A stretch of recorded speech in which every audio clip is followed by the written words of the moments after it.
안녕하세요. 이번 저널 미팅을 맡은 김아연입니다.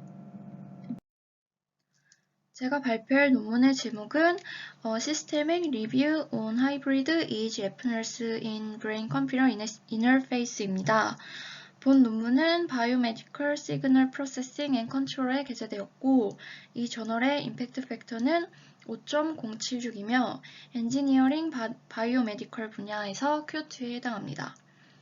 본 논문은 EEG와 애프너스를 결합한 하이브리드 모델과 관련된 연구를 리뷰한 논문이고, 저는 그동안 EEG와 애프너스를 결합한 하이브리드 모델과 관련된 연구를 주제로 이제 저널 미팅을 준비하였는데요. 이런 주제로 저널 미팅을 준비하다 보니까 어떤 이 주제가 EEG와 애프너스에 대한 하이브리드 모델에 대한 최신 동향과 연구 흐름에 대해서 좀 정리를 한번 하면은 좋을 것 같아서 이번에는 리뷰 논문을 준비하게 되었습니다. 본 논문에서는 이제 EEG와 애프너스를 기본 키워드로 설정을 하였고, 이제 각각 BCI, BMI, 하이브리드, 컴바인, 모델리티, 스트래티지, 머신러닝 또는 딥러닝이라는 키워드를 추가하여서 검색을 진행을 하였습니다. 그 결과 총 765편의 논문이 검색이 되었고, 먼저 서로 다른 제목으로 중복되는 아티클은 제거하고, 그 다음에 이제 EEG와 애프너스 하이브리드에 대한 논문이 아닌 것과 모집단 분석, 그 다음에 비교 또는 결과 및 연구 설계에 대한 정보가 없는 아티클은 제거하여 총 이제 147편의 논문이 남았는데요. 여기서 추가로 이제 이 147편 중에 BCI와 관련된 EEG 애프너스에 대한 논문만 선택하여 총 이제 128편의 논문에 대한 리뷰를 본 논문에서 진행을 하였다고 합니다. 화면에 제시된 차트는 6가지의 카테고리를 기준으로 하이브리드 EEG 애프너스 태스크를 분류한 것이고요. 최종적으로 선택된 128편의 논문 중에서 64편에 대한 논문이 해당 기준으로 분류를 하였습니다. 여기서 가장 높은 비율을 차지한 2가지 태스크에 대해서 간단하게 설명을 드리도록 하겠습니다.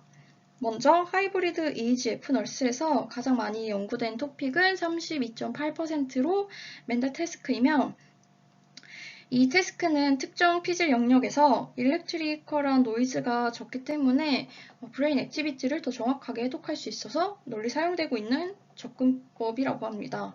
그래서 이 태스크는 월크로드나 어떤 피로, 주의력 등과 같은 여러 가지 어떤 멘탈 상태를 분류하는 연구가 포함되어 있고, EEG와 애프너스 피처들의 어떤 패턴을 잘 인식하여 신뢰할 수 있을 만큼 구별을 잘 한다고 합니다. 그래서 이런 이유 때문에 가장 많은 비율로 해당 연구가 진행된 것이라고 논문에서는 얘기하고 있습니다.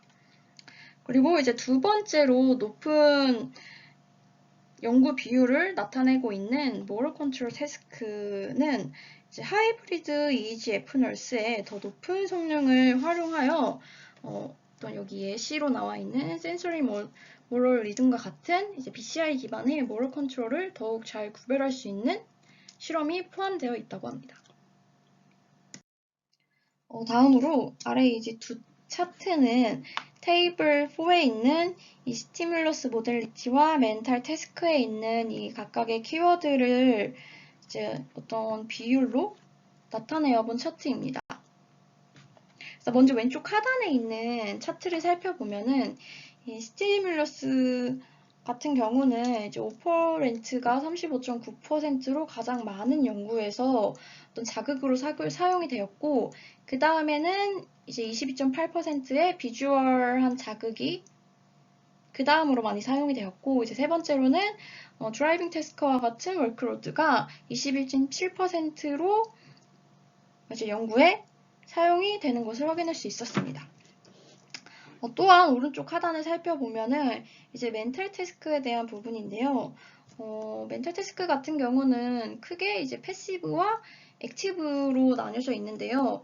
76.3%로 패시브 멘탈 태스크가 가장 많이 설계된 것을 확인할 수 있었고, 이게 가장 많이 설계된 이유에 대해서 이 논문에서 언급하기로는, 논문에서 추정하기로는 이제 최근에 EEG와 애프너스의 하이브리드한 연구의 쟁점이 되는 목표가 EEG와 애프너스의 피처를 결합하여 이제 코그니티브와 관련된 상태를 분류하는 것이었다라는 언급이 있었습니다. 그 다음에 액티브는 이제 21.5%로 그 다음으로 많은 연구가 진행되고 있는 것을 확인할 수 있었습니다. ETC 같은 경우는 이제 패시브와 액티브를 결합하여 연구가 진행된 것을 나타냈다고 보시면 됩니다. 화면에 대시된 테이블 6 같은 경우는 하이브리드 EEG 애프너스 모델리티에서 최근에 사용되고 있는 클래시파이어를 정리해 놓은 표라고 생각하시면 되고, 이제 머신러닝 같은 경우는 SVM과 LDA를 사용하고 있고, 딥러닝 같은 경우는 이제 DNN과 RNN, CNN, SNN을 사용하고 있는 것으로 확인할 수 있습니다. 그래서 마지막에 이제 앙상블 러닝을 보시면 이 앙상블 러닝에서는 SVM과 LDA를 결합하여 이제 연구가 진행된 것으로 보이고, 이 방법을 통해서 분류 정확도뿐만 아니라 비트 레이트도 조금 더 높일 수 있었다라고 이제 퍼포먼스에 설명을 하고 있습니다. 하이브리드 EEG 애프너스에 대한 향후 전망을 조금 간략하게 살펴보면, 앞에서 처음에 선택된 128개의 기사를 봤을 때 어떤 EEG와 애프너스 신호 간의 어떤 상관관계가 아직 완전하게 이해가 되지 않았고, 그러니까 EEG에서 일렉트리컬한 메저먼트와 애프너스의 옵티컬한 메저먼트의 장점을 이제 잘 결합해야 하는 과제가 여전히 남아있다고 합니다.